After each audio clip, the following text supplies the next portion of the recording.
Hello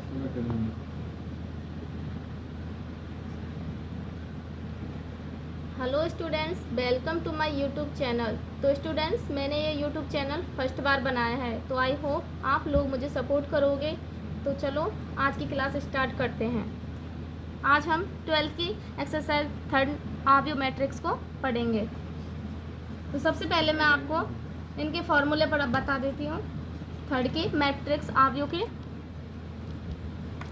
सबसे पहले ये जानना होता है कि आव्यूह मैट्रिक्स होती क्या है।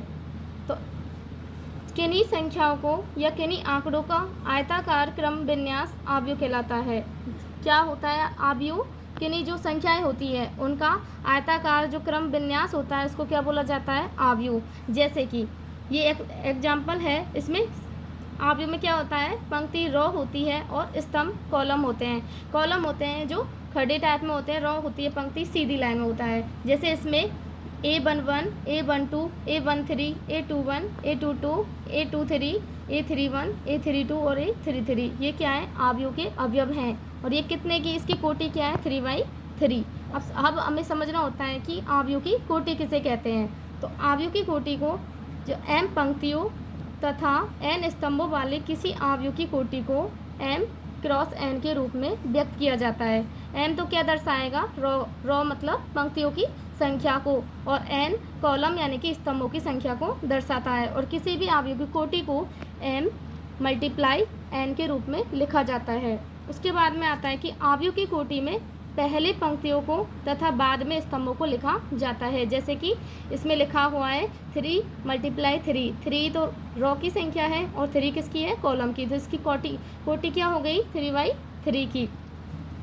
सेकंड, किसी आव्यूह के अवयवों की संख्या उस आव्यूह के पंक्तियों तथा स्तंभों के गुणनफल के बराबर होती है। जैसे कि हमें कोई आव्यूह दे दिया जाता है, उसमें पूछा जाता है हमसे कि इसमें अवयवों की संख्या क्या है, तो उसकी हम कोटि निकाल लेंगे और कोटि को के दोनों अवयवों को मल्टीप्लाई करके उसमें क्या निकल जाएगी? अवयवों की संख्या।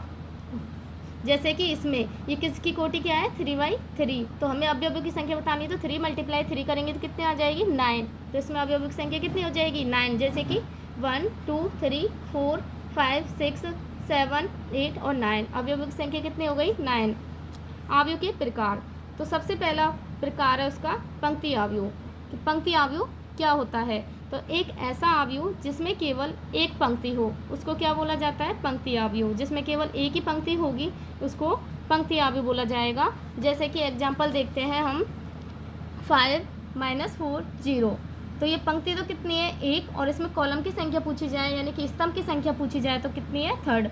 1 कॉलम, 2 कॉलम और 3 कॉलम। तो कॉलम की संख्या 3। तो इसकी कोटि कैसे निकालेंगे? सबसे पहले मैंने बताया था आपको कि रो की संख्या दर्शानी होती है, उसके बाद में कॉलम की। तो रो कितनी है? 1। तो 1 × 3। सेकंड, जैसे कि A, दूसरा अवयव B, तीसरा C और चौथा अवयव D।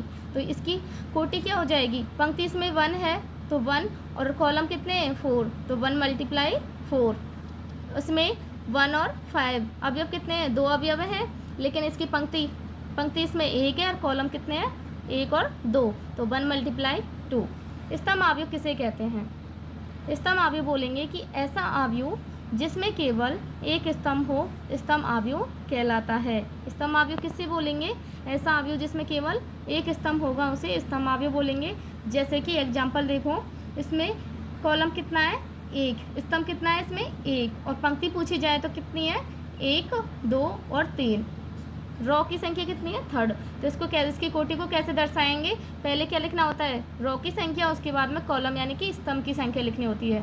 तो इसको 3 × 1 लिखेंगे, क्योंकि 3 इसमें रो की संख्या है और 1 कॉलम की संख्या है। तो 3 × 1। इसमें देखो P Q R S, ये तो क्या है? अवयव की संख्या। इसमें कॉलम तो एक ही है इसलिए इसको क्या बोलेंगे? स्तंभ आव्यूह बोलेंगे इसमें। और पंक्तियों की संख्या कितनी है? 4। तो इसकी कोटि क्या हुई? 4 × 1। इसमें देखो 2 अवयव हैं, 1 अवयव है 0.5 और दूसरा है 0.8। तो इसमें कॉलम की संख्या यानी कि स्तंभ की संख्या तो 1 हुई, रो की संख्या 1 और 2 हुई, तो 2 × 1।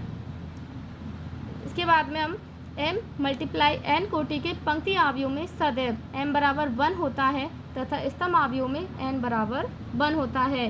ये बोल रहा है कि जो कोटि होती है m/n के पंक्ति आव्यूह में सदैव m का मान कितना होगा 1।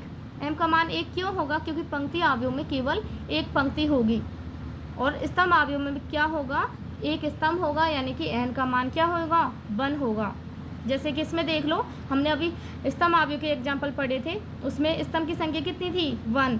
और जब पंक्ति अवयव के एग्जाम्पल पढ़े थे तो उसमें पंक्ति की संख्या कितनी थी? 1। वर्ग अवयव क्या होता है? तो ऐसा अवयव जिसमें पंक्ति तथा स्तंभों की संख्या समान होती है, क्या कहलाता है वो? वर्ग अवयव। पंक्ति और अवयव की पंक्ति तथा स्तंभों की संख्या समान होती है, उसे वर्ग अवयव बोलेंगे।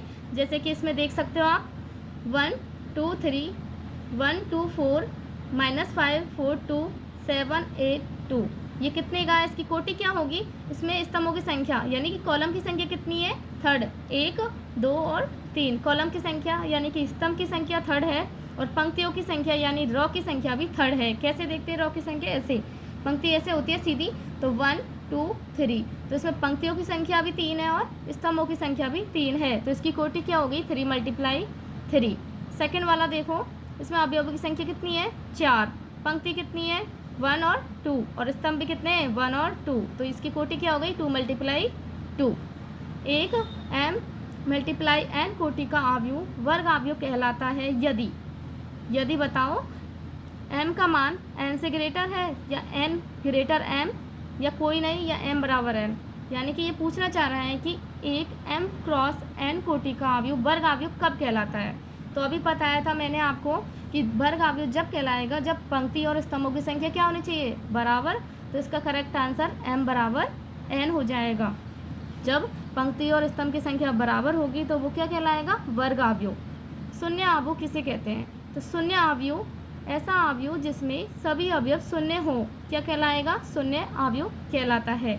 इसमें देखो जैसे कि सारे अवयवों की संख्या कितनी है? 0 यानी 0। इसमें भी 0, तो उसको क्या बोलेंगे? शून्य अवयव। जिसमें सभी अवयवों की संख्या शून्य होगी उसे शून्य अवयव कहा जाता है। शून्य अवयव को रिक्त अवयव भी कह सकते हैं अपन।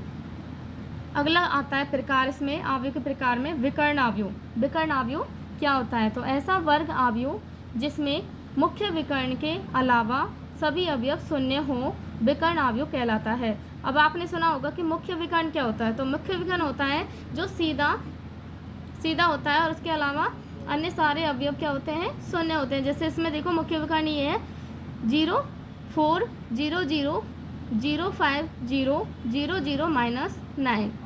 तो इसमें क्या है? 4 5 और -9, ये किस में आ रहे हैं? मुख्य विकर्ण के अवयव हैं और इसके अलावा सारे जो अवयव हैं वो क्या हैं? शून्य। तो इसकी कोटि क्या हो गई? 3/3। इसमें देखो आप मुख्य विकर्ण क्या होता है? ये वाला मुख्य विकर्ण में अवयव कौन कौन से आ रहे हैं? 4 और -2। उसके अलावा सारे अवयव क्या है? 0। तो इसकी कोटि क्या हो गई? 2 × 2 और इसको बोलेंगे विकर्ण अवयव।